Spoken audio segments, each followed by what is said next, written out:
Good evening. Thank you for coming. We'll call to order the July 16th meeting of the Zoning Commission, regular meeting. We have no need for alternates tonight. Rare occasion, we have a full house. Can we stay? Huh? Can we stay? You may stay. We appreciate and encourage your participation. We have a couple of items to take care of on the consent agenda. Hiram? So this is the sign for the Simsbury free bike. Right, it's been recommended unanimously for approval by the Design Review Board, and staff recommends its approval as well. All right. Any discussion, reason why this can't be handled? So all in favor, say aye. Aye. So approved. We now have one more empty seat. Mr. Chairman. Okay, I apologize. I skipped over the minutes. Thank you, Dave. Were there any comments from the June 18th regular meeting minutes? I didn't see any issues.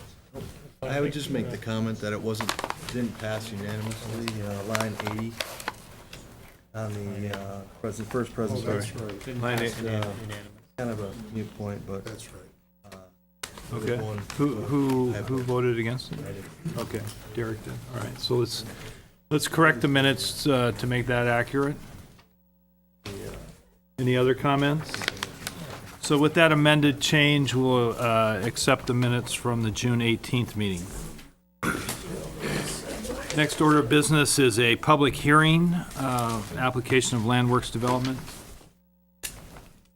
Let Ed read the call, please. Legal notice, Town of Simsbury Zoning Commission regular meeting. The Zoning Commission of the Town of Simsbury will hold a public hearing at a regular meeting to be held on Monday, July 16th, 2012, at 7 p.m. in the main meeting room at the Simsbury Town Offices, 933 Hot Meadow Street, Simsbury, on the following. Application 12-18 of Landworks Development, LLC, agent for Powder Forest Homes, LLC, owner, for a site plan amendment, modifications of an existing project site plan approved 11/15/2004 and subsequently modified on the property located at Stratton Brook and Bushy Hill Roads, map E12, block 103, lot 5, zone CC. This application also requests modification of the special exceptions as approved on 11/15/04 for Article 10, Section 5A8, 5B, 5C, and perimeter buffers. Also specifically requested modifications of approval conditions for active adult age and income restrictions. At this hearing, interested persons may appear and be heard, and written communications will be received. A copy of the above is on file in the office of the town clerk, 933 Hot Meadow Street, Simsbury, Connecticut, for public inspection. Edward J. Pavage, Secretary, dated this 27th day of June 2012 at Simsbury, Connecticut. So the purpose of the public hearing is to take comments from the public, and we will have a presentation first. Yes. All right, so we invite the applicant to present.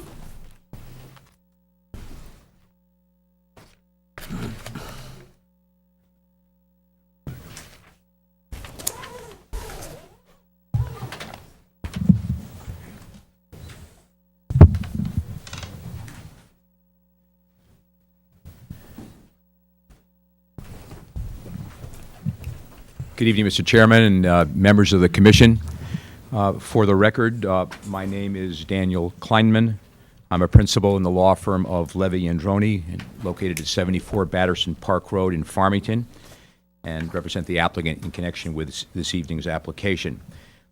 First order of business, let me present to the town planner a letter to you, Mr. Chairman, and it reads as follows. Dear Mr. Pomeroy, this letter certifies that I caused to be sent a mailing noticing property owners in Powder Forest that a public hearing would be held on Monday, July 16th, 2012 at 7 o'clock p.m. on application 12-18 for an amendment to an existing special exception, which notice is enclosed.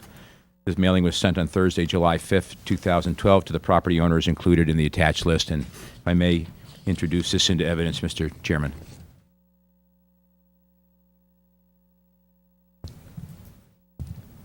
The application before you this evening, which relates to the development known as the Powder Forest, is for a site plan amendment, modifications to the site plan approved initially by this commission on November 15th, 2004, and later modified by this commission a number of times, most recently on June 8th, 2011, and is also for modifications of the special exceptions approved on November 15th, 2004, specifically the elimination of the age 55 restriction and modifications of the affordable housing unit requirement by a total of 6 units, and only as these restrictions, the affordable housing and age 55 restrictions, apply to the Saxony and Claremont sections, which will be the subject matter of discussion this evening.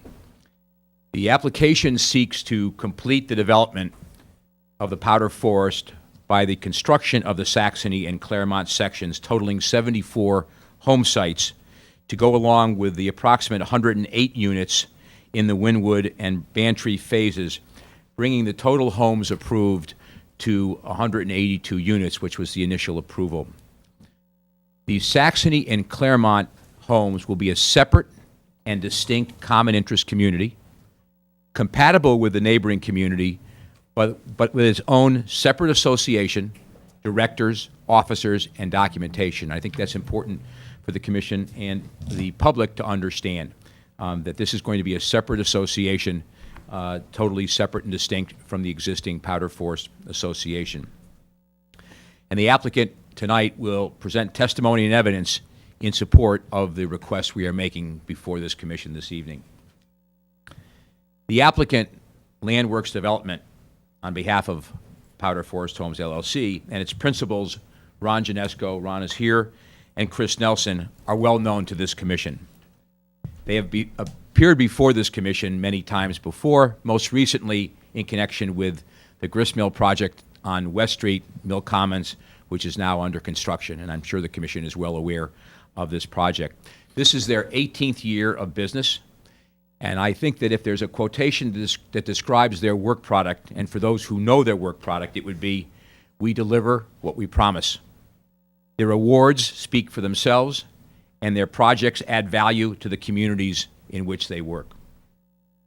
In the case of the build-out of the Claremont and Saxony phases of Powder Forest, it was important for the applicant to work closely with both town agencies and Powder Forest homeowners and the association. They have had numerous meetings with town staff and residents, planning, engineering, wetlands enforcement, Conservation Commission, Design Review Board, Powder Forest Homes Board, its association, and has circulated to the association a list of frequently asked questions and answers so that the residents would be well aware of the project and its impact on them. In sum, it has been a truly collaborative process, which is their style. Tonight, you're going to hear presentations from the following. First, Andy DeFada, who is the president of EB Realty, who will give the Commission background on the development since it was approved in 2004. Next, Ron Ginesco, a principal of Landworks, will discuss the planning aspects and the site, and Chris Nelson will also be available to offer testimony and answer questions. Mark Vertucci, Senior Transportation Engineer with Fuss & O'Neill, will discuss traffic considerations. Stephanie White, Senior Landscape Architect and Land Planner with Fuss & O'Neill, will discuss landscape, buffering, and open space. And Chris Ferrero has also been integral to the design of this project. And finally, Gary Emerito, who is broker-owner of Landworks Realty, LLC, with offices in Simsbury, will discuss real estate-related matters. We will be pleased to answer questions as the Commission sees fit during our presentation, and I would like to reserve a few minutes at the end of the presentation to make some concluding remarks. And with that, I'd like to call on Andy to begin the presentation.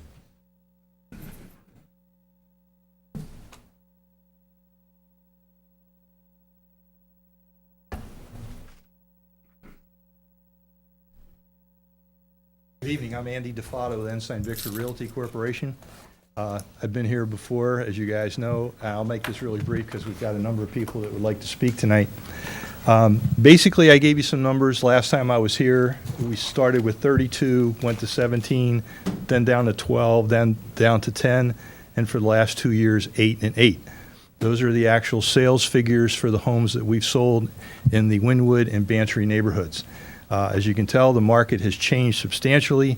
At one point in time, active adult was a very popular way to go for towns and also for homeowners. Now that market has shifted a little bit.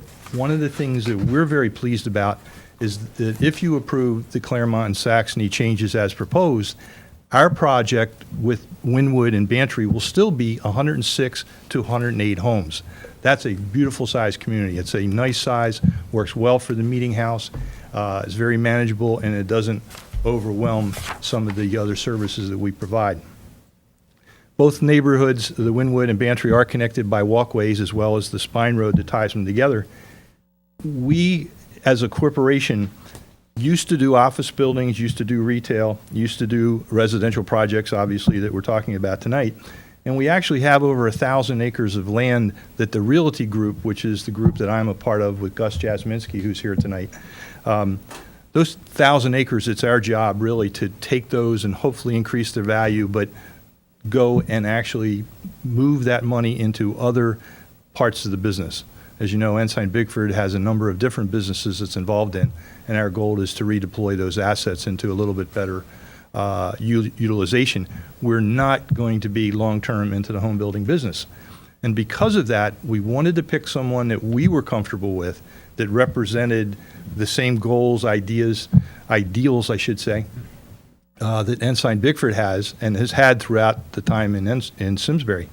And one of the things we're pleased about is that Landworks has been an award-winning company, is still an award-winning company, I should say. And they've also selected the same architect that we're using now. So we're pleased that there's going to be a commonality between the neighborhoods, even though there will be a distinction with the way they're actually set up and managed. So with that as a way of a background, I'll be available if anyone has any questions. But from the Ensign Bigford Realty Corporation standpoint, we totally support this effort and hope that you will as well at the end of the meeting. Thank you. At this point, I guess, Ron? I'll introduce Ron Janesco, who you've met multiple times. Thank you, Andy.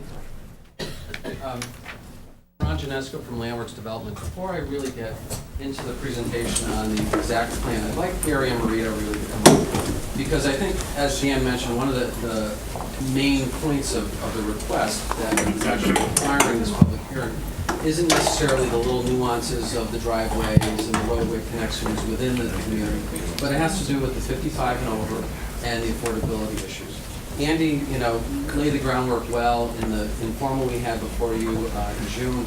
Talked a little bit about how there seems to be saturation in the active adult market, not just in Simsbury, but in the Valley, the state of Connecticut, the Northeast, the nation, and all across the nation. You're seeing 55 and over kind of pulling back, and towns like Granby, Ellington, Southington, and others removing 55 and over restrictions.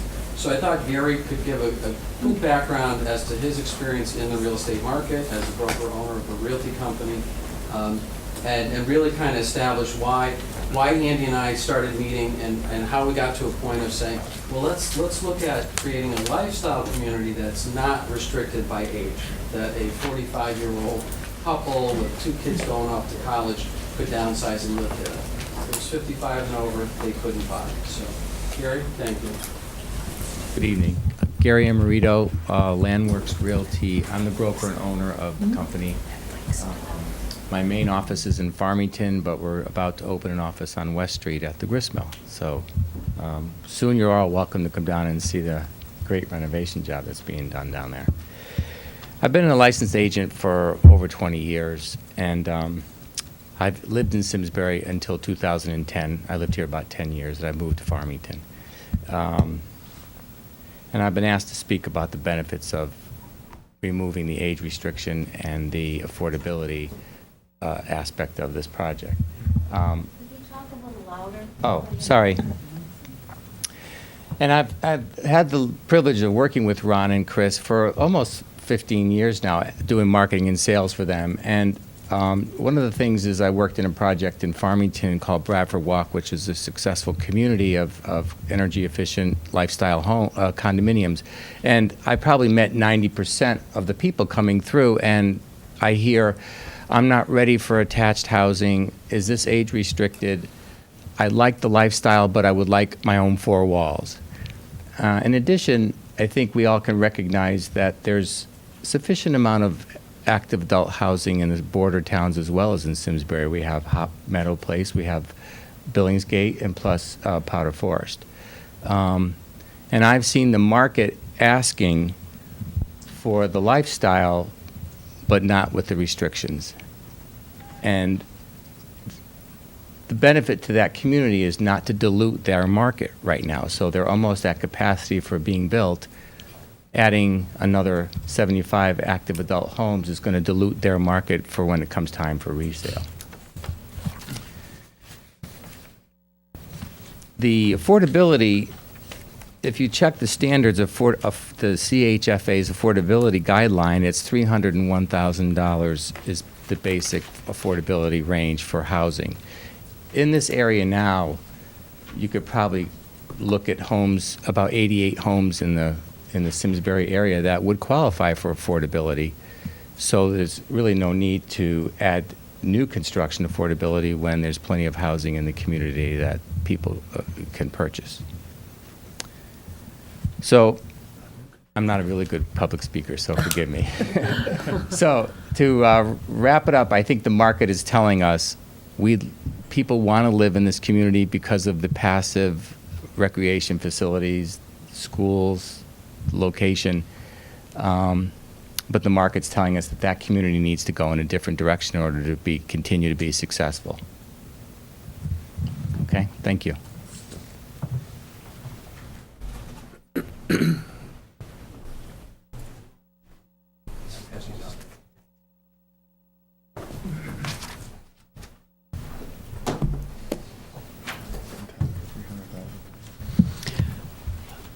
Dan is in the process right now of handing out to you packages, which I see several of probably the same thing on your desks there.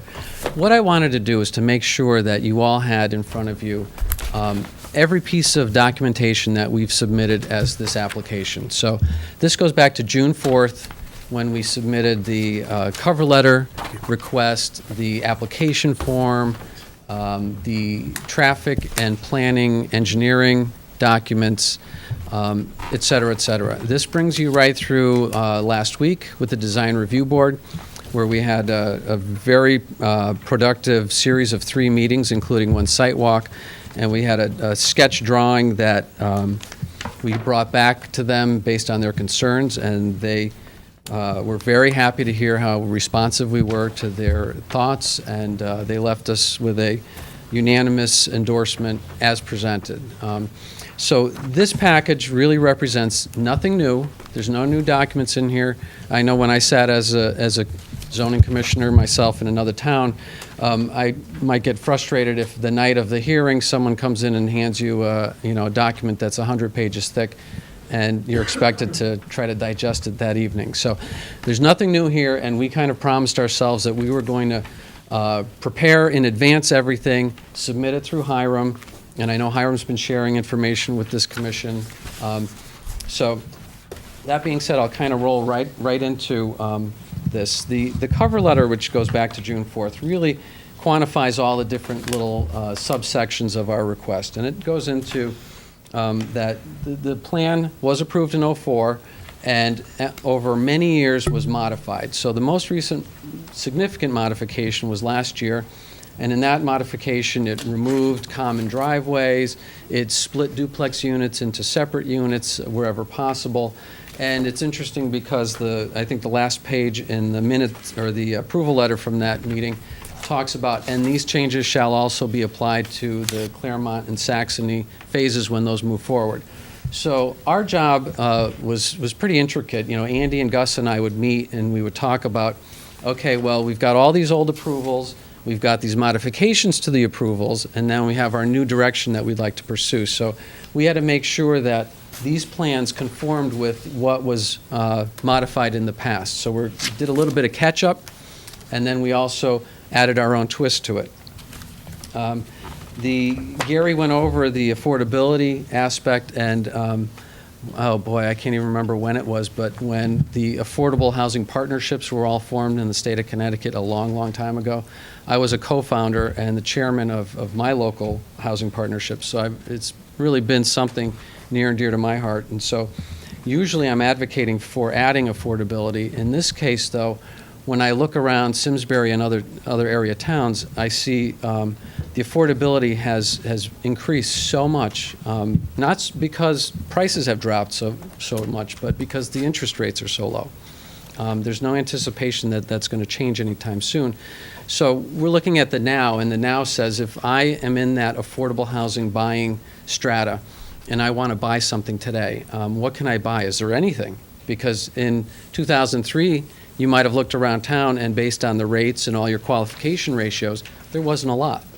Well, today, there's, as Gary mentioned, some 80-plus units, and this is all, again, in the application cover letter, where if you're looking for a two-family house where you could live on one floor and rent the other floor, if you're looking for a condominium, if you're looking for a single-family house in a residential neighborhood where there are a lot of families around, there's 80 housing units that qualify in that price range. So you can say, well, if I'm a buyer and I'm looking to buy that, would I buy a new unit in a multifamily type setting where there's an association fee, where the driveways are plowed and shoveled and the lawns are all maintained for you, and it's a small unit, high quality, or would I buy that house that's in a residential neighborhood where it's my own property and there's no resale restriction? So we kind of pulled back, and Andy and Gus and I and Chris and the legal team all looked into it, and we said, you know what, we feel that given the time and the direction of the project, it's reasonable to request relief from the 6 remaining units that are in the original 2004 approval. The benefits that we tried to incorporate into the plans themselves, and Stephanie will be here to talk about the details and the percentages, but what we tried to do is move away from the first floor living where 2 bedrooms or 2 bedrooms plus a den and all the other common rooms are on one level, and then you have maybe no rooms upstairs or 1 or 2 rooms. So like a ranch versus a colonial.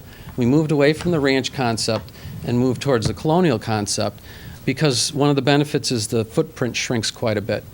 And when the footprint shrinks, then we have more open space or open land within the community. So I think our coverage dropped by some 21% in the entire community. So this is something the Conservation Commission was very, very encouraged by. So they looked at the numbers that are in the chart, that are in the plans, and saw an increase of open land, a decrease in impervious surface coverages, which means less drainage impacts.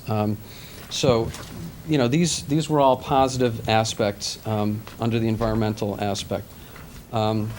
Stephanie and Mark can talk a little bit about the traffic in a few minutes, but we tried to find, are there any ways now, almost 10 years later after the initial planning, are there any things we might do a little differently? I know there was a concept for '04, and maybe the concept's changed a little bit. And what we came up with was, gee, it would be nice if the 2 neighborhoods interconnected.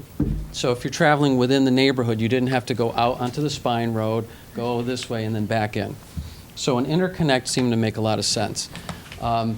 Since the storm in October, when trees were down all over the place, we were all looking for alternative routes to get wherever we were going. So this was kind of in our minds that having more ways to flow through a development seemed to make sense. In the old days, we developers were looking for cul-de-sacs everywhere because the buyers seemed to want that. But planning seems to have moved more towards interconnectivity, more access points, more free flow.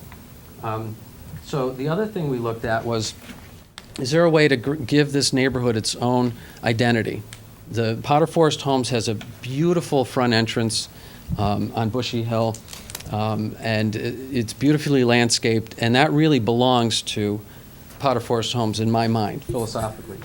So we said, you know what, let's look around the perimeter in our two phases and see is there somewhere where it might make sense to create our own new entry point so that we can have our own identity, but yet still be integrated into the greater neighborhood. So after looking at several decades worth of documentation, we found a master plan that dates back to the 1980s that's in the package, and it showed turning the three-way intersection at Stillbrook to a four-way intersection.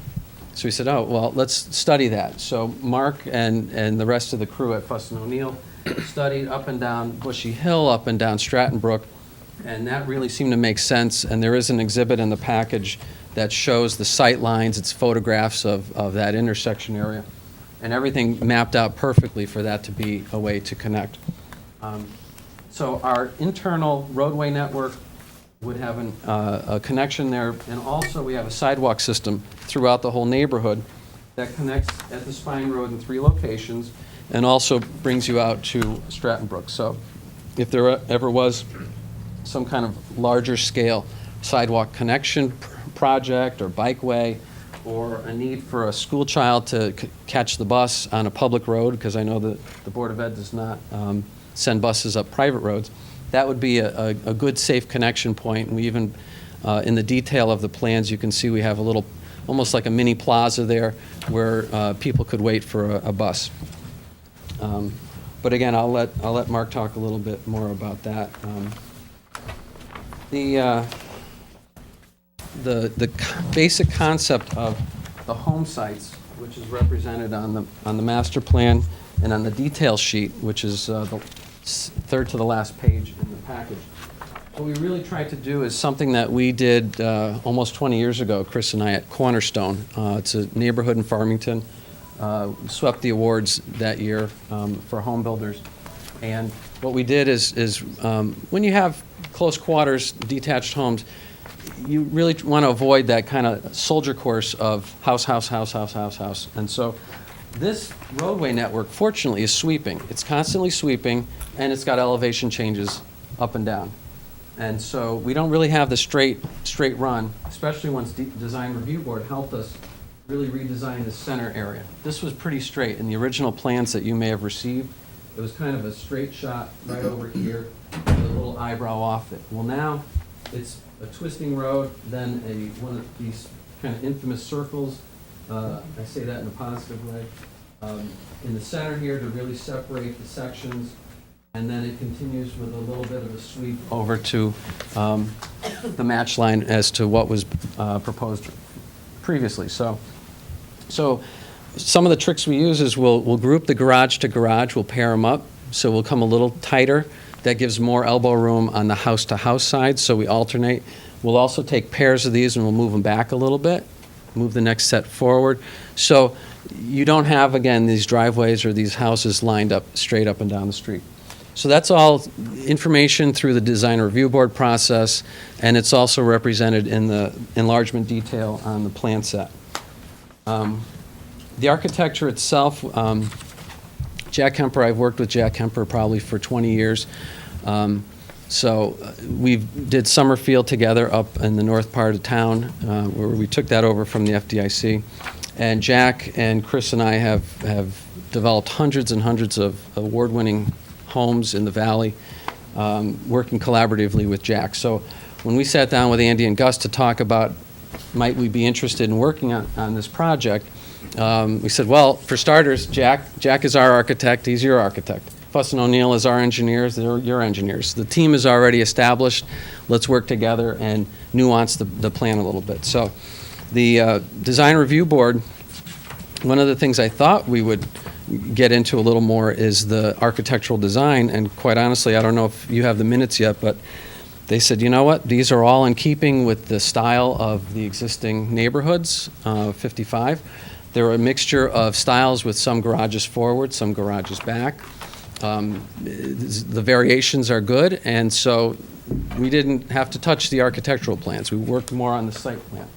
So the last thing that I'll really kind of talk about, and I can go on all night answering questions, but is the relationship with the association.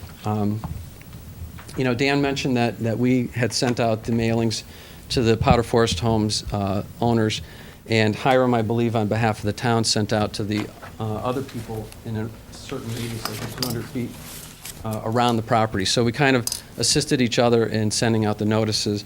But because Andy and Gus and I and our team had been working with the homeowners, we had an open house, an informational open house on May 30th, was it? Which was immediately following their annual meeting. And so we've tried to maintain the flow of information, and so we said we'll notice the neighborhood. And so a lot of their concern, I believe, and they'll speak for themselves, had to do with the interrelationship between our association and their association, because there are some common elements like the perimeter, open space, buffers. There is a common shared roadway, the Spine Road, which is going to be utilized by both associations. So we will have an agreement within our rules in our neighborhood are going to pretty much mirror their rules. They're pretty standard. We've done many condominium communities, and every set of documents looks pretty similar. They're trying to protect the same types of things. And so we will have no difficulty coming up with complementary rules that will be found acceptable to everyone. So the idea here is we're living in tighter quarters. It's a lifestyle type decision where you don't have the big 1 acre lot, but you also can turn the key, let your neighbor know, hey, I'm heading down to Florida, or I'm going away for a week or two, and the lawn still gets taken care of and the driveway still gets plowed. So with that, I mean, I don't want to go through all these documents, which again have been part of the file. If you'd like, I can call up Mark and Stephanie to talk a little bit about, engineering nuances, traffic considerations. Would you like to hear a little bit about that, or? Why don't we take advantage of that? Just Okay, great. briefly, yeah.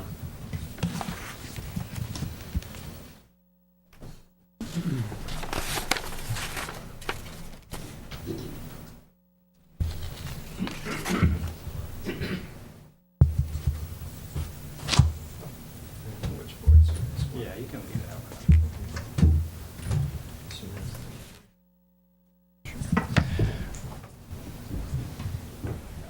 that. Good evening. I'm Mark Fertucci. I'm a senior transportation engineer and a project manager at Fuss & O'Neill. I'm also a registered professional engineer in Connecticut and a registered professional traffic operations engineer. I just wanted to briefly discuss the traffic access and circulation improvements that we're making here and some of the benefits of those improvements. Ron touched on them a little bit earlier.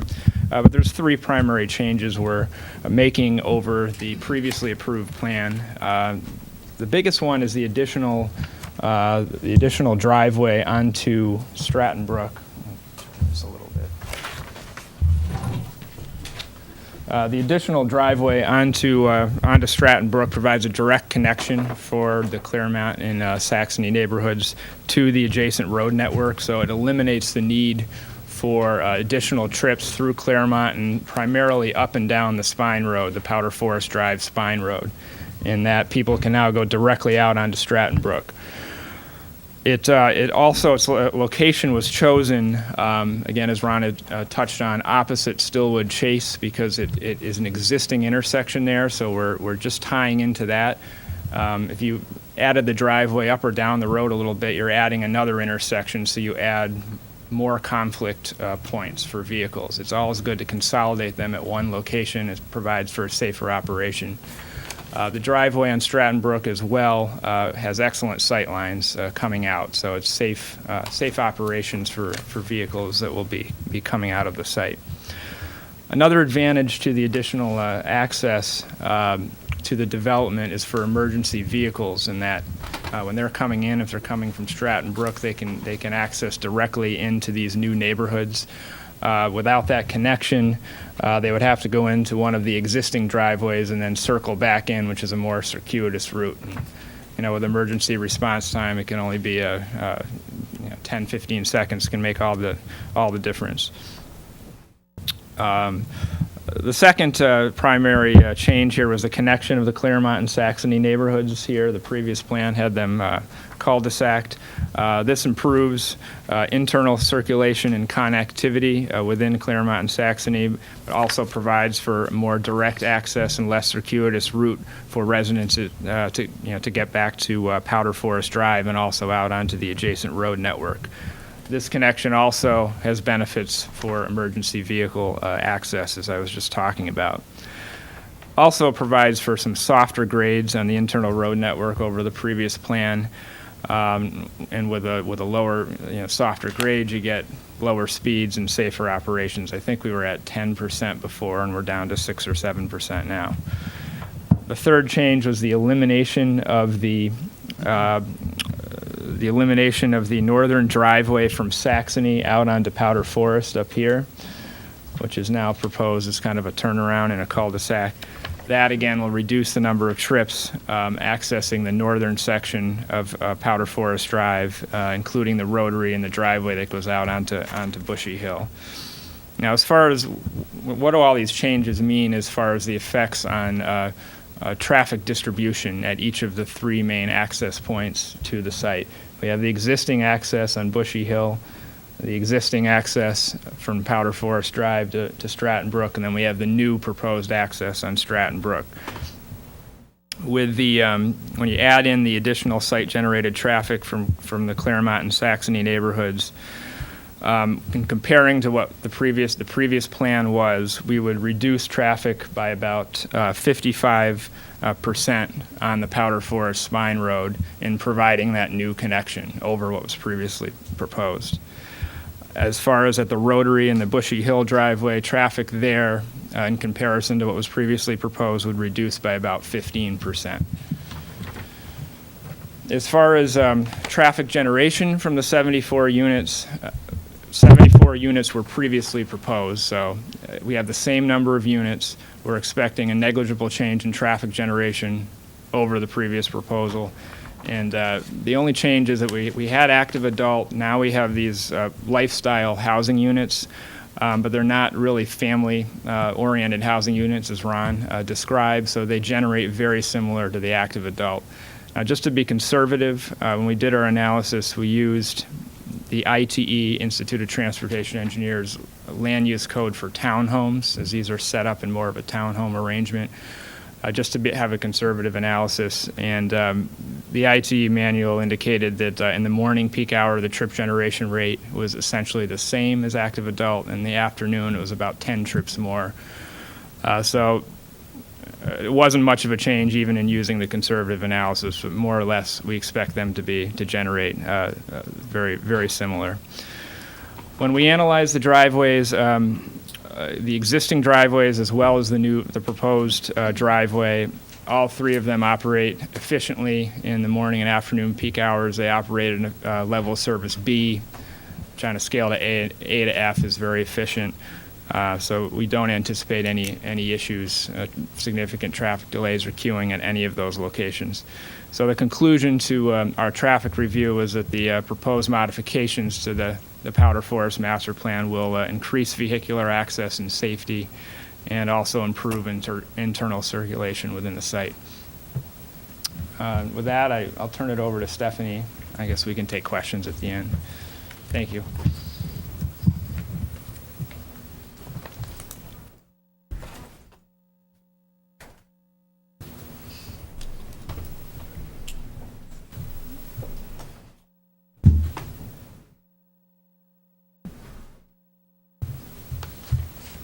Hi, good evening. My name is Stephanie White, and I'm a senior landscape architect with Fuss & O'Neill.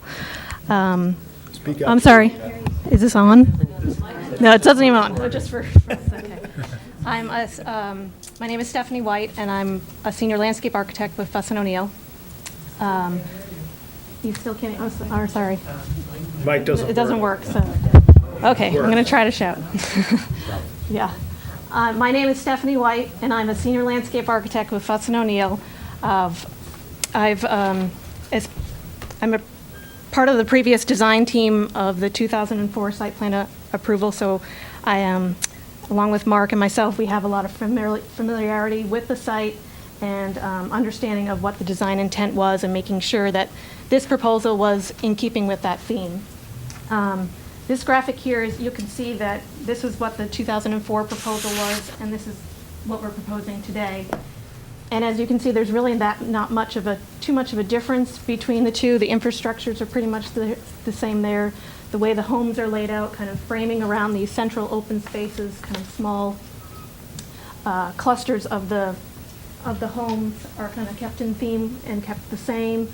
The only really major change, like Mark and Ron has mentioned, is the access out from Stratton Brook and also connecting the Saxony and Claremont neighborhoods together. Some of the benefits that from this new proposal from the previous 2004 one that I'd like to touch upon is one, that we've increased some of the buffer areas by kind of reworking some of the exclusive use areas. Probably best in this board. We were able to capture some more of the existing vegetation between the spine road and the backs of the proposed units. So we've increased buffer areas in there. And then also in working with Design Review Board on kind of the connection between these two neighborhoods, we were able to enlarge our buffer areas between these two homes, and so that when you kind of driving in, there's a separation in it and between this area and that area, and it kind of softens the roadway. These buffers, right now, currently there's no existing vegetation there out there today to save, but we will be replanting and reforesting that area with native deciduous and evergreen material. As Ron mentioned, the footprints have shrunk so that we have decreased the amount of impervious surface on site about 30%. Even though these two neighborhoods will be connected, they actually have a lower density than Wynwood and Bantry. We're at approximately about 2.74 units per acre. Wynwood was about 2.8, and Bantry's around 3 units per acre. So we are actually, it's a bit of a lower density, even though these are going to be two combined. And then I'll just touch base on a few of the details that we're going to be working on.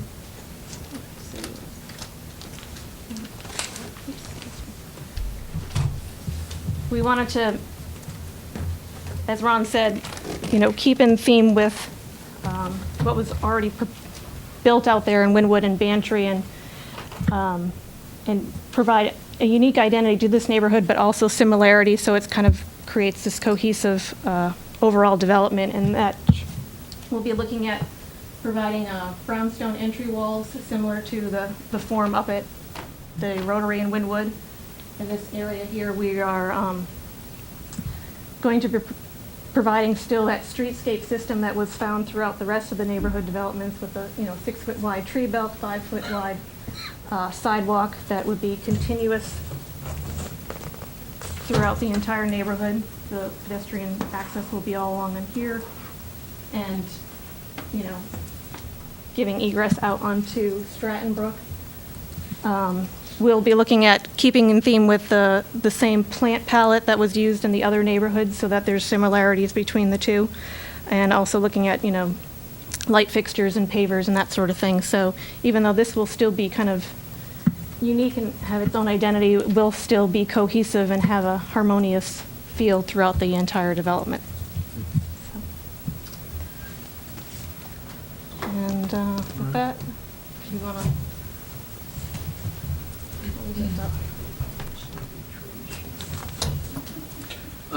While you're up here, Stephanie, one of the things that we've talked a lot about is augmenting the existing kind of space between the backs of the homes and the spine road. There are some areas where there's some steep slopes and there's existing vegetation that's very dense out here. So obviously there's no way to enhance that and no reason to. But there are areas where it's kind of all clear now, And we've committed to not only the neighborhood, but the Conservation Commission and the Design Review Board, and it's in the application, that we will be augmenting this. And if you look at the 40 scale enlargements that are in the plan set, you'll see a lot of additional trees to be planted along the Spine Road, so that the rears of all these homes will have this strip of preserved land that will be buffered if it's not already naturally buffered.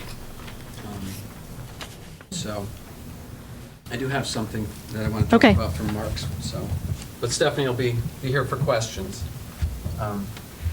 Just a couple of things that, and Mark can respond to this if necessary, but I recall in some of our discussions that, even though there may be a minor redistribution of some of these trips generated by this development, the development is already generating its number of trips. All of the trips, 100% of them, whether in the existing neighborhood or in the proposed, are ending up on the area network. So they're ending up on Stratton Brook or Bushy Hill, one way or another.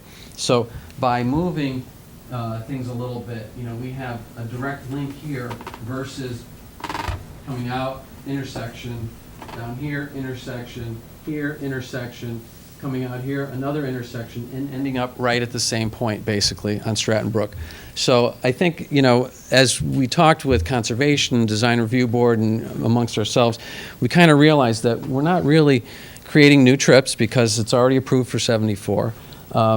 We're just kind of softening the impact on, let's say, the existing neighborhood up here, or at this neighborhood here that's going to come out on the Spine Road. So I think it really is an enhancement for the entire internal neighborhood without doing any negative impact to the external neighborhood.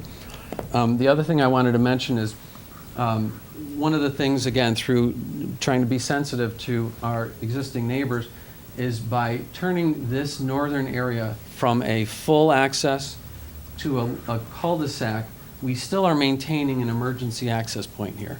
So that's for, the fire marshal's concern, the police, ambulance, emergency services. This will still function fully for any emergency needs, but it will help to soften the impact on the people right here, in that you'll come out here to the Spine Road and join kind of the main roadway network instead of creating another intersection here.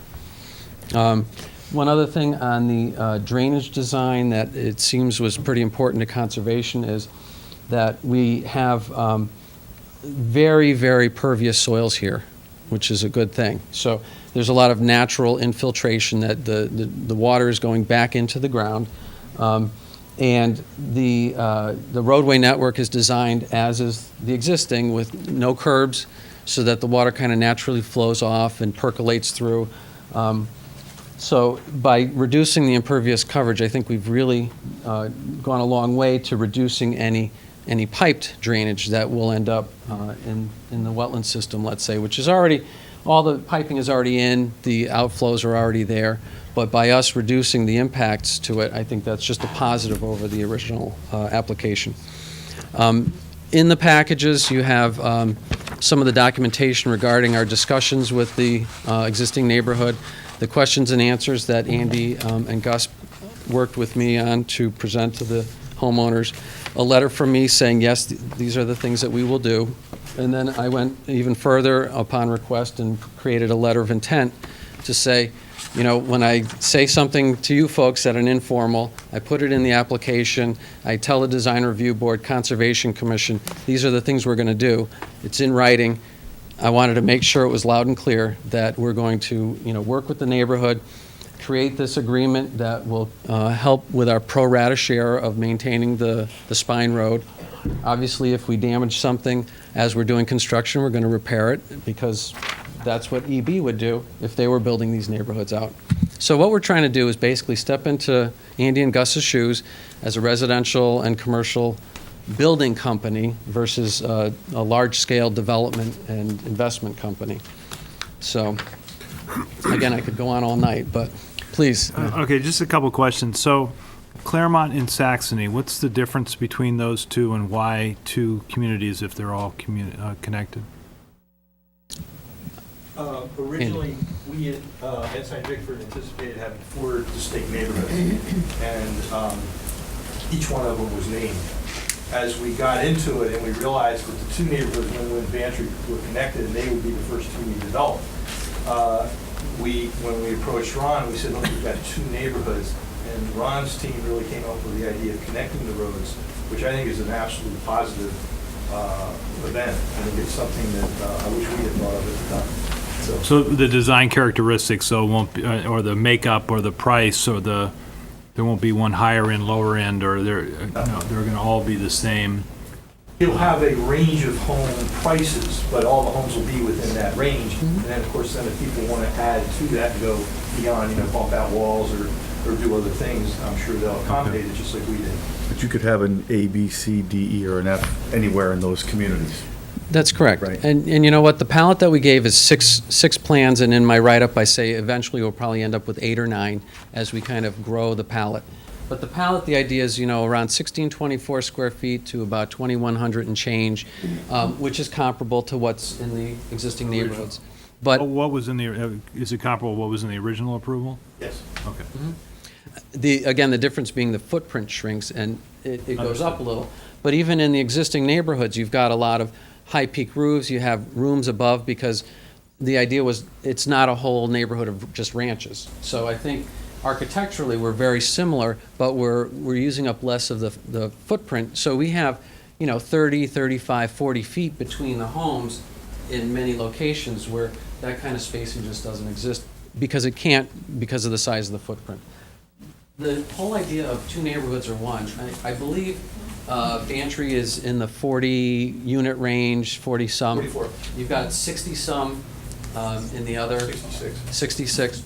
So as a 66-unit neighborhood, that's a pretty large neighborhood, and it's all very compact. So at 74, it's not really out of scale. In fact, the 30-unit here in one of the original neighborhoods was actually on the small side compared to 40-something and 60-something. So I think, and because it's arranged linearly like this, it's spread out, really you have no back-to-back house relationship at all in the whole neighborhood. I did want to ask another question about the affordable housing. Yep. Go ahead. No, go ahead. The original approval was how many units? Original was 14, I believe. Out of a total of how many? Out of the total of 182. 182 houses. Okay. And how many have been sold as, We have done 8, and the 8 were designated in those two neighborhoods that we actually completed, and we actually have sold those 8. But there's a point of clarification. They're not really designated as affordable according to statutes. They're really price-restricted homes. Back in 2004 and 2005, when the approvals were going in, prices were escalating quickly. And I think the way the code was actually written was they wanted to limit the price appreciation so that next time a buyer comes in, you have a chance of buying one of those homes again. Well, that was a worthy objective at the time, but the reality is it's caused real problems for some of the people that wanted to buy those homes, because they go to local banks and say, well, we'd like to get a mortgage. They say, whoa, wait a minute, this is an affordable house, we're not gonna finance an affordable house. Well, it's really not affordable, it's a price restriction. Yeah, but it says affordable. It's not affordable from the standpoint of what the statutes say. It's a price restriction as the prices escalate, and it's caused a lot of confusion. And by the way, we've had to discount our prices on those homes because they basically wouldn't sell otherwise. Because most people don't want a price-restricted home. I think it's also worth noting that it was not a condition of approval on the zoning. The zone is a village cluster zone with the changes and amendments. This was kind of a private, voluntary restriction that Tom Pedrati and Gus and EB Realty at the time said, hey, you know what, the town is looking to restrict some resale upside. We'll voluntarily do this. So it wasn't with the zoning commission, it was with the Board of Selectmen, I believe, and that would be our next step to go talk with them. But we wanted to be totally upfront with the community and with this commission and say, it's our intent to make this consistent and not have those restricted units in there. Would you remind us what the proposed sales prices are going to be? We haven't set the prices because a lot depends on the process.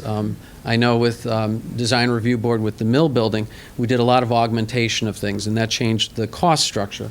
Here, we've kind of come to this point really without changing the plan very much. So I can say with a little more confidence, we're probably in the, let's say, 375 to 500 range, which is on a dollar per square foot. It's almost right on the money with what Andy and Gus are experiencing in this neighborhood. And again, the idea is similar size, similar price, similar quality, beautiful kitchens, granite, some hardwood, the works, but just without the age restriction and without all the single floor living.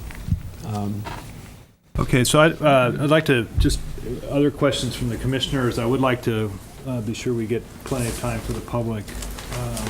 We really haven't talked about the major change, which is the age restriction reduction. So if, Derek, if you have a quick question. Yeah, I'm curious about your decision to locate the intersection directly across from Stillwood Chase and whether there's been any impact study on, do you plan on lighting that intersection? No. Okay, so. Right now, it's a three-way intersection, and it'll just turn into a four-way intersection as envisioned by the 1980s master plan. Okay. Because, it's a major east-west thoroughfare, and in the morning, I'm thinking, traffic to get down to Route 10, creating a situation where you're looking across the street and see, two cars across from each other wanting to head east on Stratton Brook, and getting into a you-go, no-you-go situation when, you've got traffic coming from it would be the west side of Bushy Hill across to get down to Route 10 as well. I just see that being, I'm curious, Let's ask Mark, because I know intersections like this exist everywhere. Yeah. well, the impact of Stillwood Chase is more of a, larger single-family home where you might have a little bit more traffic, people, bigger families, maybe one parent or two parents both working and trying to get to the major thoroughfares. I'm curious as to why maybe the intersection isn't further west so that, maybe some people in the existing phases aren't inclined to drive through all the neighborhoods to get to that point as opposed to going out to Bushy Hill and actually going to the light to make a left. It just seems like it could get a little busy right there. Before Mark goes into the technical side, let me just say from a planning standpoint, because before Mark really engaged on looking at the alternatives, we, from a planning standpoint, looked at where could one even be possible. So we looked at up here, we've got open space, we've got vernal pool, we have setbacks, so it's like we're not going to come out over here. We didn't want to come out somewhere and create a new intersection, so it was kind of like, where do we line up with existing intersections? We had one over here, but the grades are real severe, and this is very close to the main entry point right here. Right. So this, again, looked like a reasonable release valve for us, because if, as you say, there may be some difficulty getting out in the morning, well, you've got 1, 2, 3 other ways to go. So I think, as just a consumer, I'm going to find which is my comfortable way given the time of day. So, Mark, if you can give us a little technical. Just reiterating what I said before about conflicts. Good traffic engineering principle is to line driveways and roadways opposite each other to form one distinct intersection. Because as a driver, when you're coming up Stratton Brook Road, you want to expect that there's a location where cars are going to be turning in and out. If you had another driveway that was offset, you've got two different locations. So you've got cars coming out at Stillwood Chase, and another 100 feet or so down the road, you've got more cars coming out. It increases the accident risk when you have conflict points in different locations along the road. All is best to consolidate them so you form one clean intersection. So there's no designated turning lanes on or off? We did a capacity analysis when we do capacity analysis to analyze intersection efficiency, we use a report card scale with an A to F scale, with A being very efficient operation, F being high delay. This intersection will operate at levels of B, so it's efficient. And that's during the peak hours, the highest traffic times during the day. Throughout the rest of the day, it operates even better. So when we looked at the alternatives, as Ron described, we felt this was the best location for safe and efficient traffic access. The Bushy Hill alternative, the volumes are much higher on Bushy Hill Road, so you have less gaps in traffic to turn out of there. One other thing to mention, and this is an important key, is that this project is subject to the State Traffic Commission, because as part of the whole Potter Forest development, it is part of a permit. I don't remember the permit number, but I do know that one of our stops along the way is going to be to present these final plans through Mark to the State Traffic Commission. And I'm sure if they make a recommendation of doing something to enhance this intersection, absolutely, and we'll be bound to do it anyway. But we want to do the right That could thing. include lighting the interchange, or the intersection. If you're suggesting a traffic light, Yeah. I can almost say there is no way. Okay. It'll never meet the warrants. Okay. You'd have to have a super center Right. or something like that to meet the warrants. The volume here is very low, and I don't live here, but being a developer that wants to know the property, I've camped out here a lot, and morning, afternoon, middle of the day, and it's a beautiful road. The sight distances are great. The grades match up beautifully. If you actually walk the entire perimeter, the thinnest part of the buffer it's right here. So the least amount of impact. And again, we're going to augment it, we're going to make it beautiful. Okay, thanks. Barry, you had a Yeah, question? mine's a little bit more direct than Derek's. So why are we putting it in anyway? I mean, the project initially was designed with a roadway system interior to handle the traffic flow. And now we're adding another intersection where we have a very large intersection down below. I'll be honest Of course, with and secondly, Yeah. we're punching a hole in a buffer that I'm sure the planning commission at the time had some input on. So I guess that's where my Now, question's going. to answer that last part first, it's the Conservation Commission who we felt would be the most interested in this. And after we presented the whole entirety of the project, they endorsed the project. They endorsed coming through the buffer here because the benefits, I believe in their mind, and it's in their minutes, which is part of the application, was that when you look at the whole and you provide the ability for this to have its own identity and to give a little pressure relief maybe for the existing neighborhoods, it seemed like a good idea. Is it an absolute requirement to the success of the project? No. It may be that this commission says, yes, yes, yes, yes, yes, no. When we presented it to the existing Potter Forest Homes neighbors, and they'll speak for themselves, I believe they liked this idea. So in my letter and in my letter of intent to them, I had to reiterate that it's our intent to pursue this because it seemed like a good thing from a balance standpoint. So again, all the trips are going to end up on Stratton Brook or Bushy Hill anyway. But this, for me as a developer, and I'm trying to create market for a distinct community here, not that you go through the active adult neighborhood to get to the new lifestyle neighborhood, but that we have our own little identity here. I think it's going to help for the success of the neighborhood, and yet we're still connected with this neighborhood. See, I would see it just the opposite. I would think people would want to be a community in a community, and people wouldn't be transversing in through their community. So, I personally don't see the need for the roadway, but. Okay. Have the Stillwood people been notified about that? Excuse me? Was Stillwood noticed on that? As far as the new roadway Hiram goes? noticed to it Even in the Stillwood? Across the road? Within 100 feet of the perimeter. All right, quickly, Will. Yep. How many school-aged children do you anticipate to be in the 74 units? Honestly, we didn't do an analysis of that. I can just tell you what we experienced at Summerfield, which we built here in Simsbury. I believe there were 2 school-aged children out of 31 units we built there. Neither of them went to the public school system. They were skaters. They went to private schools. At Bradford Walk, which again, this is almost the same concept of Bradford Walk. We're about finished with 158 units in Farmington. Luxury product, beautiful, award-winning. They're attached though. But the product, the concept is the same. But as Gary said, can you detach them and can you make 2-car garages on each one? So that's kind of what this is. And what we've experienced there is a handful out of 168 units. Because again, if you're spending $375 to $500 and you want a family neighborhood for your children to have friends and do things in the neighborhood, this isn't where you're going to pick. You're going to pick one of those 80 houses around town where it's a family neighborhood. So we think, again, from our experience as developers, for 20-plus years and doing over 500 units of housing, we just don't see it, quite honestly. And I noticed you have different sort of encouragement for that to continue that way, because there's no playscapes and things like that allowed. Exactly. in the No development. pools, All right.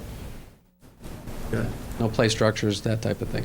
So it's designed for a certain lifestyle, and if you have small children, it's just, we can't prohibit it, and we wouldn't, but we're designing to a certain market. We're designing to a couple that are in their 40s, a young widow or a young widower, a divorce situation, young couple getting started, 2 incomes working at the Hartford somewhere else.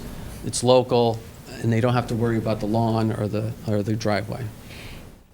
Last one, Ned? How many bedrooms are you going to have? We've designed them all as 3-bedroom maximum. So we have a 2-bedroom with a den on the first floor as the smallest unit in the portfolio, and we go up to a 3-bedroom at the most. So we are saying in our application, restrict us. We don't want more than 3 bedrooms. So you won't see a 4-bedroom, 3,000 square foot colonial in here. It's going to be in that same square footage range that we've committed to. As Andy mentioned, there may be a walkout situation where someone says, hey, I want a little rec room in the basement. I can put my home theater down there. So the square footage can be variable a little bit, but it won't be more than 3 bedrooms. Andy, how many bedrooms had you anticipated in the original? We're required by the approvals to average 2.5. Right now, I think we're 2.4 bedrooms, so we're right under that average, and it's worked well. Active adult is a little bit different product, and yet some people want to have bedrooms upstairs for their grandkids when they come. Some people say it's cheaper to put them in a hotel when they come. So we're getting all kinds of different reactions to it. But we were limited to 2.5, and we talked to Ron about this, and Ron said he wanted to go to 3. What I thought was beneficial was the fact that the smaller footprint means that the 3 bedrooms are upstairs. In most cases, I guess there's 1 or 2 that have the first floor. But in our case, every home had a first floor master. That was part of the appeal, was to not have the master on the second floor. So we're right under the threshold of 2.5. Ron, I believe. will- So Ron has to average 2.5, basically. Well, I've requested in the application that Ron's we one of 3. modify, that's one of the requests of the modification. You don't want people to outgrow this too quickly, right? I mean, you don't want that kind of turnover. If I only had a 2-bedroom or a 2.4-bedroom place, and I'm a young couple, and we're going to start growing, I don't want to buy the $600,000 home or $750,000. I can stay here for a little bit till we get to that point. Till we're ready to move, right.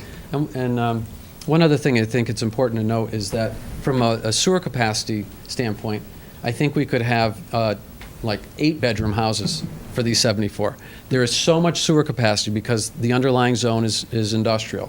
And so when we did the analysis, it's like, okay, well, there was no limitation on sewer capacity. It was, again, a negotiated or a voluntary thing saying, we're going to keep these small, 2.5 bedrooms average. And I'm kind of saying, you know what? Let's keep it as home sites. Any of the units can go in any location. We're going to be judicious about not putting the same one across the street from each other. Let's just say 3-bedroom average, then we don't have to do the spreadsheet Andy has where it's like, okay, we just sold the 3. Now where are we in the allocations and everything else? So I thought it was simpler for everyone, including Hiram, who has to track this, that 3-bedroom maximum. If we do a 2 with a den, fine. If we're talking 72 houses, 74, yes. 74, with 3 bedrooms, okay, we're talking the potential of 140 students, if it went that way. I mean, the reason people move to Simsbury is in large part because of the school system.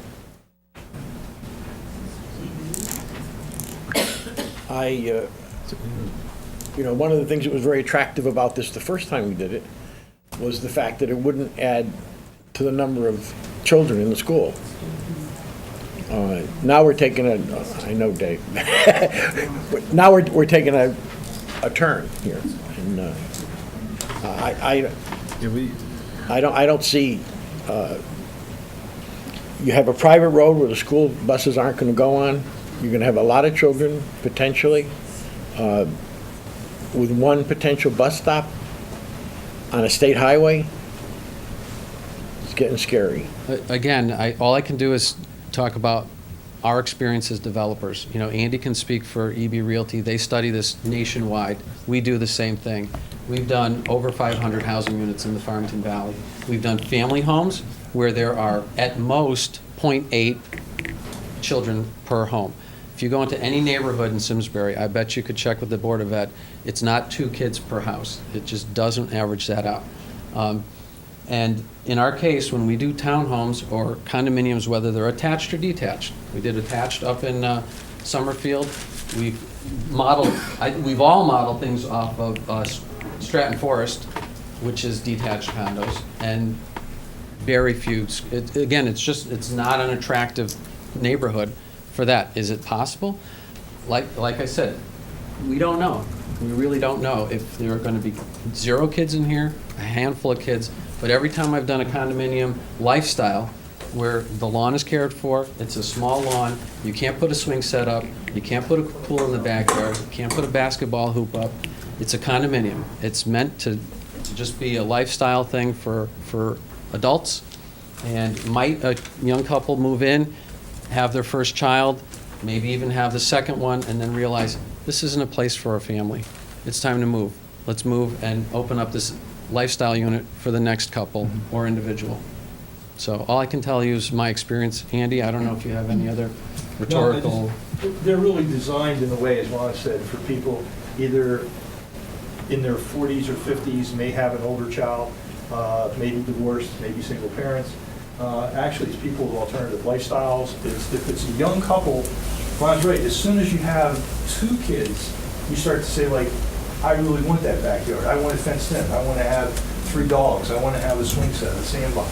And this isn't going to accommodate that. It's not designed to. It's designed for very specific market. And that's the reason why it's a planned unit development and not a subdivision or anything like that. When Andy started his original thing, you did the same this thing. Right. You mentioned the decreasing sales of these homes. Absolutely. And I don't see a big difference between the type of people you were trying to sell to then at over 55 by lowering it to no age restriction. Why would we think the houses would sell at that rate? I can tell you again, as a developer, I've developed active adult housing with age restriction. I've developed active adult housing by design.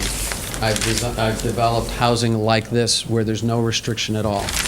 So I wrote active adult regulations for area towns. I wrote the one for Farmington. I'm the original developer of the Mara Farm, which kind of kicked off this whole region's active adult housing development. And I can tell you from being in the sales offices, and Andy could probably tell you from over there, for every one that comes in that qualifies, there's 2 or 3 that are like, oh, these are wonderful. What a nice neighborhood. I love the house design. I'd like to buy one. Oh, well, are you 55 or over, or is everyone in your household 55 or over? Well, no. I'm sorry, we can't sell this to you. So it's like that pyramid. There's an age group up here that can buy it, and there's this whole wider base of the pyramid of people who are looking for a beautiful new home with the quality features that we want to do and the lifestyle, but they just can't buy it because they have a child that's off at college, and well, they don't meet that age restriction. So It gets even more interesting or complicated once a house is ready to turn over. Like if you take one in the Wynwood neighborhood and somebody wants to sell, now all of a sudden they've got a restriction that they've got to find somebody that age to sell. And they're, right now, competing against new homes that we're building. So it's very hard for them to sell, and typically the used home sells for less than a new home.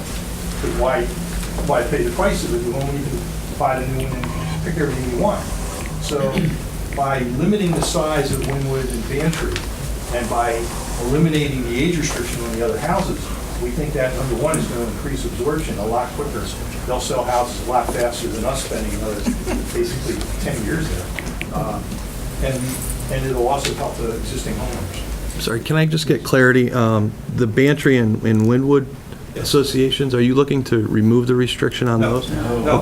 Okay, so Yeah. that's a very important part of this whole conversation, because our commitment to the neighborhood was they're going to remain just as they are today.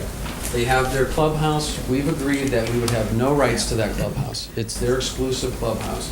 But we've agreed to pay our pro rata share of the common element of the roadway.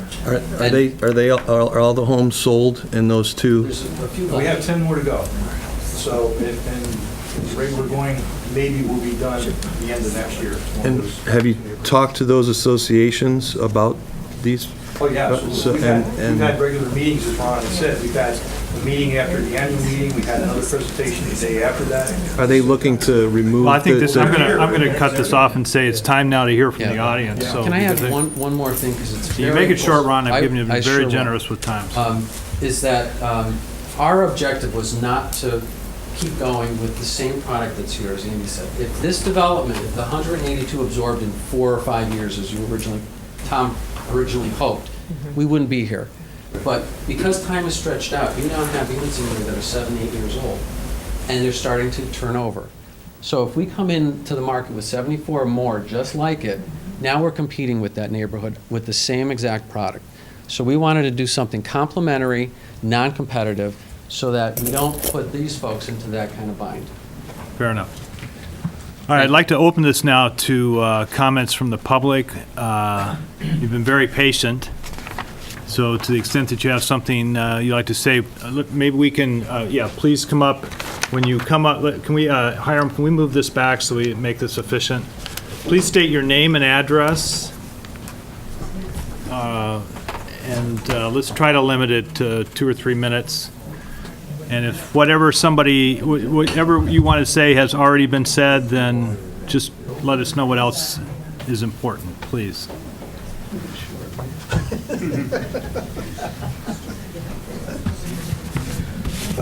My name is Stuart Yaffe, and I'm the homeowners representative on the Powder Forest Board. I'm the only representative on the board. Speaking for the majority of the residents of Powder Forest Homes, we're very comfortable with the transactions with Landworks. One thing I would like to say, we would like an entrance on Stratton Brook. I think that's a key point to our entire community. As Ron has mentioned, we've had community meetings, we've answered questions. Most of the residents, maybe all, are content with the answers. Landworks has also come and spoke to the community, answered questions. They've shown diagrams of their homes, and they've really provided all the information we need. I know that if the agreement is approved, we will have issues. We'll have to negotiate between our association and the new association. But I'm very confident after spending time with Ron and Chris that we can work this out and it will be fair to both communities. Thank you very much. Thank you. Anyone else? Please. I'm going to condense mine really, that 5, but I'll do my best to get down to 3. I'm Larry Vanderjack. I live at 19 Ashton in the Powder Forest, and I was one of the original owners. If I had to do it again, I would, and I fully support just about everything that was here to say today, but I'm here to say we need help. We need help to make this thing fundamentally fair. And I had some comments about, what it had for the market, but really, this is 2012 and not 2011, and a lot of things have changed.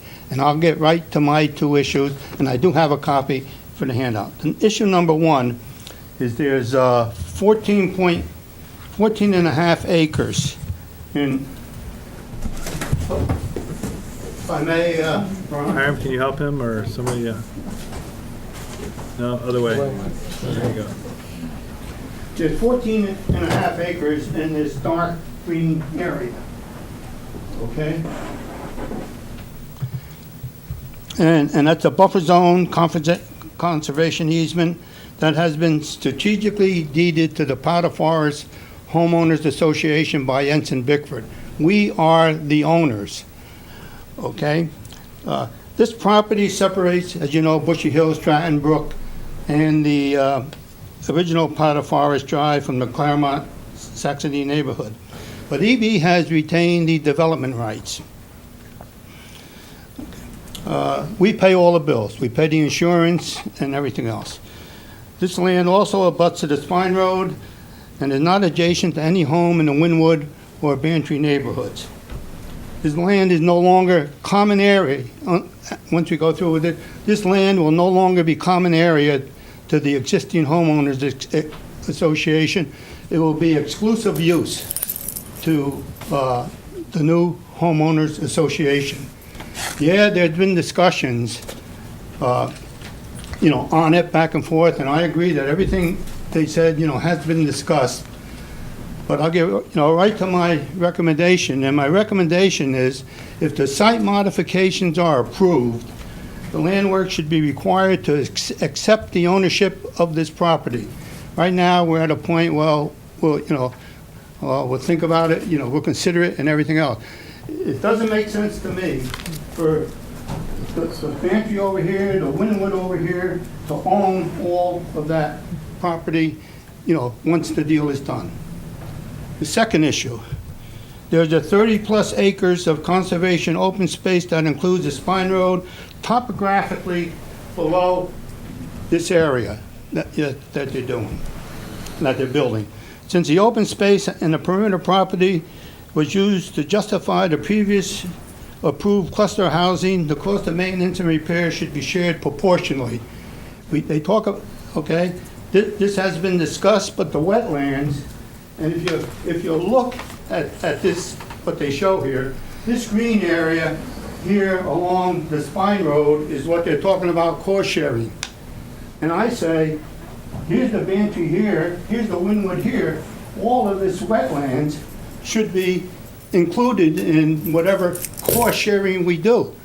You can see it, but again, after many requests, this doesn't come back.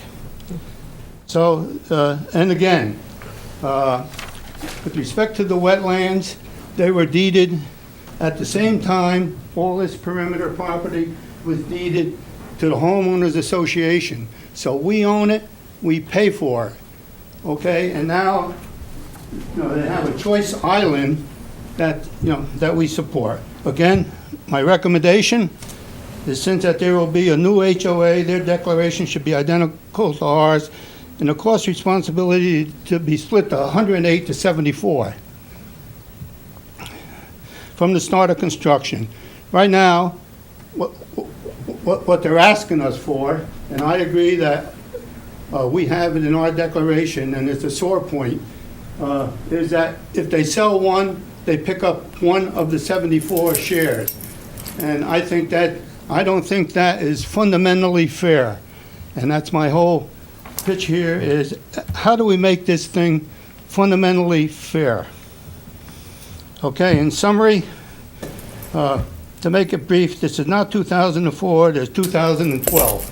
There's been many changes away from the original concept. I consider this sort of a special situation, put before you, and the normal decisions may have to be conditions, for site modification approval. And if they're not, then I say, gee, Ensign Bickford, okay, has a prize sales package here. No open space. We've got all the open space, the 30 plus acres, and it's beautiful. As well as Landworks have done and everything else. Once it's approved, all of their motivation is gone. Okay, is that they have their approval, to negotiate or on this area, on the cost of this, it's gone so. And finally, what it leaves is the 80 to 90 seniors, homeowners, okay, will only have a tin cup to go out and achieve what I call fundamental fairness. Now, I talk fast. I've never come before a zoning board. I don't know if these are even within your range, but I'll accept comments and questions, and I do have a copy for the record. We appreciate that. Thank you very much. Thank you. Would you like Next. a response to that, or? No, not yet.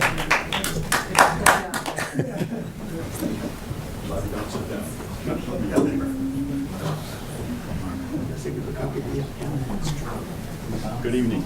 My name is Marvin Koff. I live at 4 Ashton Circle in Powder Forest. My wife and I live in the first single-family home that was built there, and we've been there since July of 2004, so it's 6 years.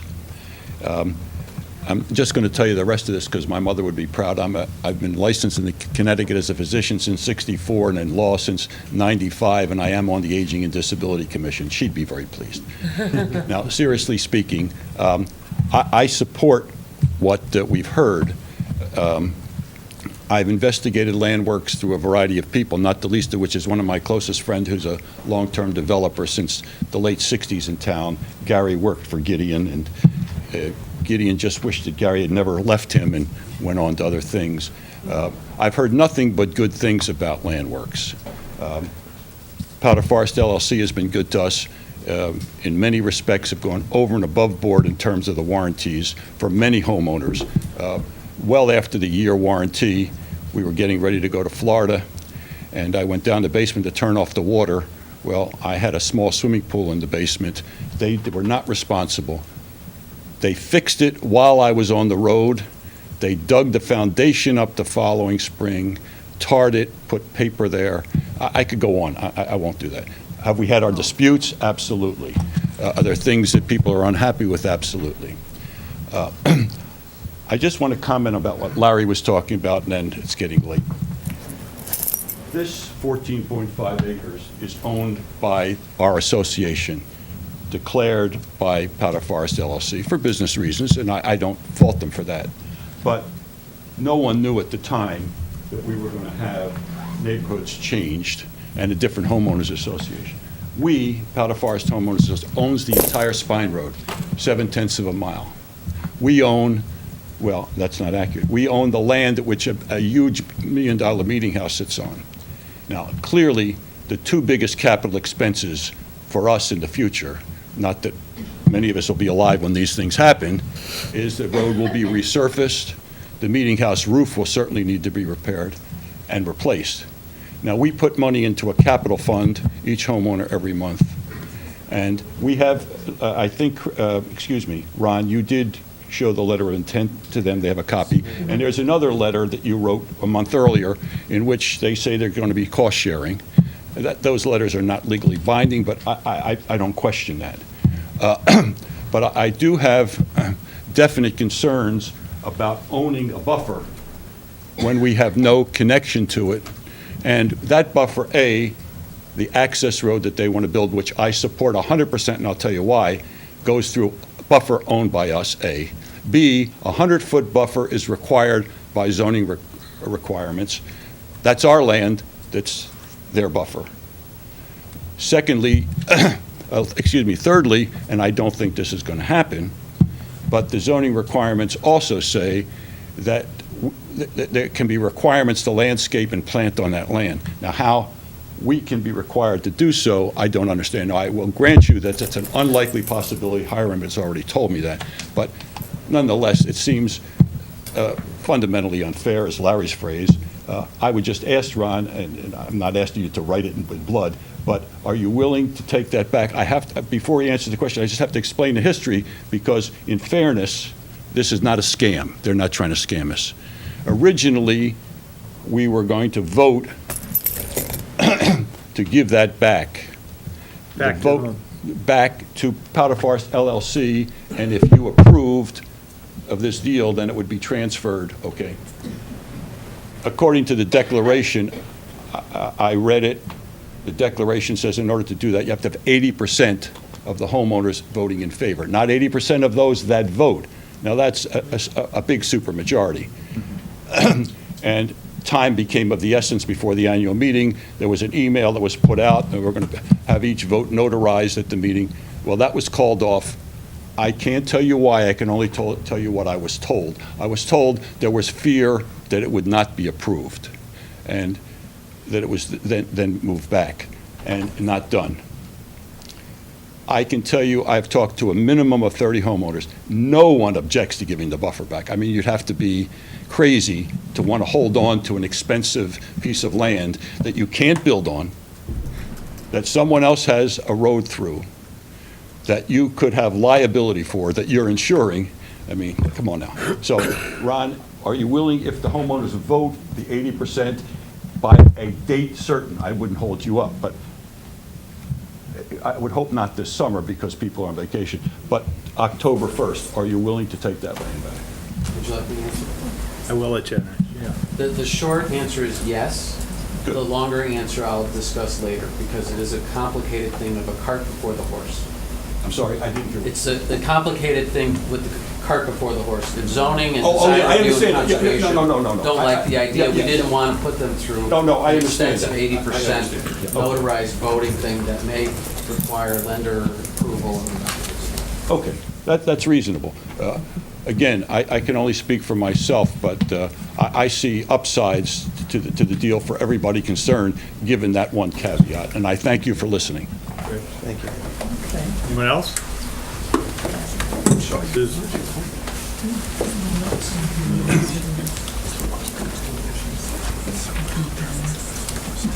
So happy to call on me.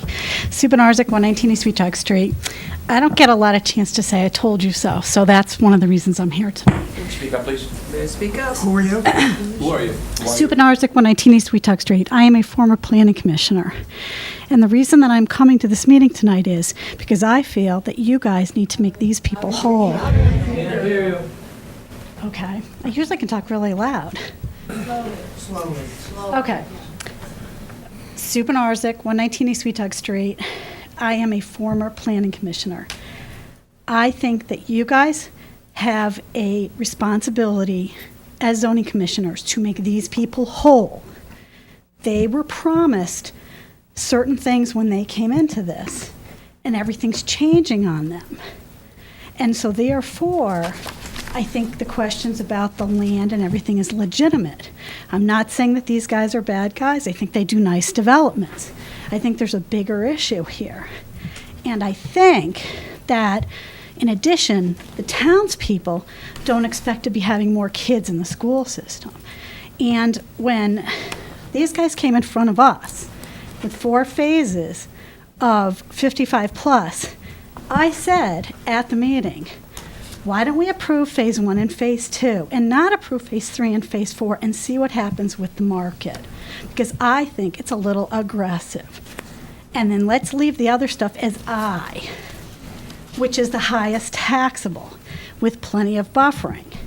So I think that we always try to roll over for the developer these days, but I think you guys owe all the residents a responsibility to make sure that they are made whole in this, because they're getting all sorts of changes thrown in front of them, which in my opinion are not particularly fair.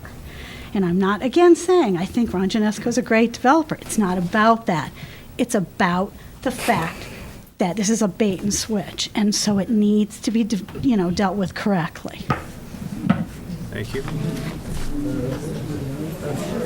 Anyone else wish to speak? Please. All right. Advisable to close the public hearing? I think so. I think we need a motion then to. I move we close the public hearing. Second. Oh. Oh, you did, yes, I'm sorry. I'd like to answer some questions. I did want to. Part of the public hearing, all right. Yeah, we began with, so we'll with, I think we can still close the public We should close the public hearing Yeah. anyway, because We then don't we can want always listen to them. further comment after these guys. We don't want to start an argument. Close it. yeah, so, I just want to answer the questions for the Yeah, record. but we can close it. close the public hearing? Yeah. All right, so we're gonna, just 1 minute, Ron. So it's been moved and seconded that we close the public hearing. Any discussion amongst the commissioners? All in favor? Aye. All right, so the public hearing is now closed. We will take additional wrap-up comments, and then any question, you can answer questions from the commissioners. Is that, can't do that? He doesn't go beyond what was discussed. Originally said? In the public hearing, no new issues. Right. If you think you need response to things you heard in the public hearing, he can respond, but nothing new. But he can do a rebuttal. No. Dan requested I think Dan can, Dan, as part of his presentation, can wrap up. Dan knows the rules of public hearing. Just close the public hearing. we did. So let's let Dan answer the, not answer the questions, but give you a wrap-up. All right? I can't answer the questions that were raised without introducing anything new. I mean, it's all already in there. Because in our letter of intent, in our letter to the association, in the questions and answers, in my presentation, it all says that, well, Here's what I suggest, Mr. Chairman. If the commission has questions based on what you were... We can address them to, Direct them to Hiram. He'll go out and get you answers as your Fine. staff and provide All right. them to you. I think that's appropriate, Ron. So we'll let, Then we'll make sure, it'll be part of the minutes, the whole public will know that the answers are... you're sitting down.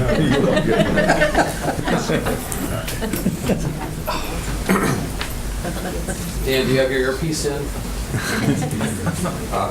First, let me just thank the commission for its attention tonight, and I know this is an awful lot to digest. We hope that we've given you, and I believe we have, all the material that are necessary, and we like to think that we have answered most of the questions that were posed this evening, and I appreciate the interest of the neighbors in raising the different questions. What's important for this commission is to follow the regulations of the town, and in reviewing applications for special exception, there are certain standards which the commission needs to find. And I just want to state for the record that in Article 7, Section C, subsection 10, there are 8 standards. And I think the commission knows it well. And I would just say to the commission that it's clear from the evidence, at least, that we presented this evening, that we've met those standards. The first is the need for the proposed use in the proposed location. It has previously been approved for a residential use, and I believe that that's consistent.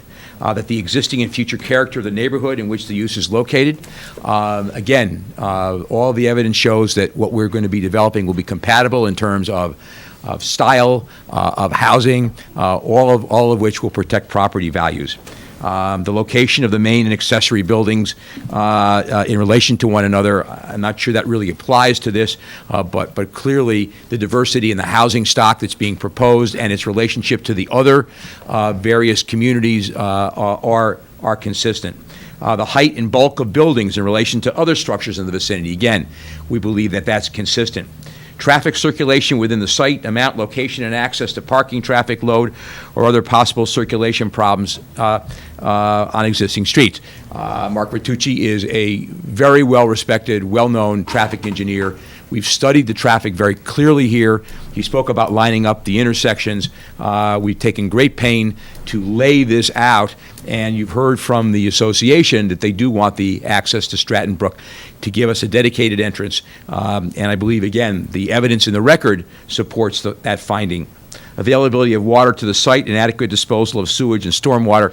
There is water available, and as Ron said earlier, the sewage capacity is more than accurate. Location and type of display of signs, lighting, loading zone, and landscaping. Well, I don't think we're having any loading zones, and display signs are probably impermissible, but the landscaping is going to be exceptional. And again, Stephanie went through that with you. The record is very clear as to what we're going to be doing, and it's exceptional. And then safeguards to protect adjacent property and the neighborhood in general from detriment.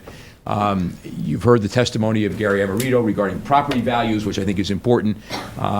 The whole issue of communities now eliminating age 55 restrictions based upon current market, and we have worked very, very closely with the neighboring communities here at the Powder Forest to make sure that what we do is complementary to them. And I think the support that you hear tonight from them is very, very important. Safeguards are important. There are many aspects of developing a condominium, the declaration, the bylaws, all of which are going to be complementary. And more importantly, Ron's letter of intent that's in the file for you to see is his statement to you. And I will go back to my original quote that I had, that they deliver what they promise. And I think that the hallmark of Landworks and why they are so universally respected and accepted in different communities is they are local, they're here, what they build, they deliver what they say they're going to do, and I think this community will be proud of this build-out. And so I would ask you, after reviewing the record, to approve the various applications before you this evening. Thank you.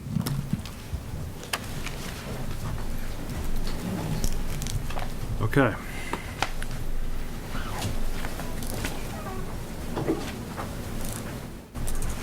Mr. Chairman, my sense is that the commission may have a few questions on its mind, not necessarily about the facts, but certainly about how to address certain of the complex issues that have been brought up this evening. I agree. Certainly conferring with Attorney Kleinman and Town Attorney, my recommendation would be to get those answers, whether you pose those questions to me now or whether you pose them to me in the next couple of days. I guess in what I would suggest, at least for your consideration at this point, whether you decide to do it this moment or not, that I'm sure the applicant would like to move forward in the near future, and actually had planned to ask about this later on as well.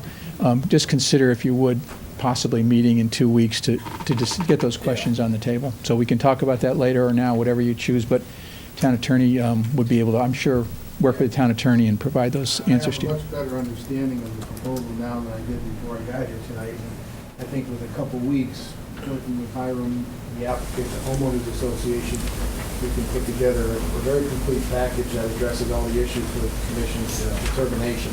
There are a lot of Few issues moving parts that here, need to be- yeah. I think they all can be Right. accommodated, but there's some I think work we, to be done. my strong sense is we're not prepared to vote on it. I wouldn't recommend you vote on it tonight. No. Even the issue of the ownership of the buffer surrounding the site, that needs to be addressed. Needs vetted, to be vetted, and We can do that in 2 weeks. okay. So, I was just gonna ask the commissioners, as to their availability on July 30th. The problem we have is that our next regularly scheduled meeting is not until September 13th, and that's because we don't meet in August, and the first Monday is Labor Day.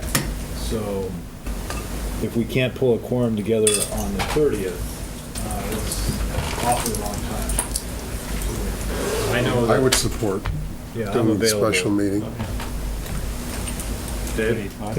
I'm available. Will? Amy? I can probably be here. Okay. So we'll discuss that when we get to the, but we just discussed it. I guess we will plan on having a special meeting on July 30th, all right?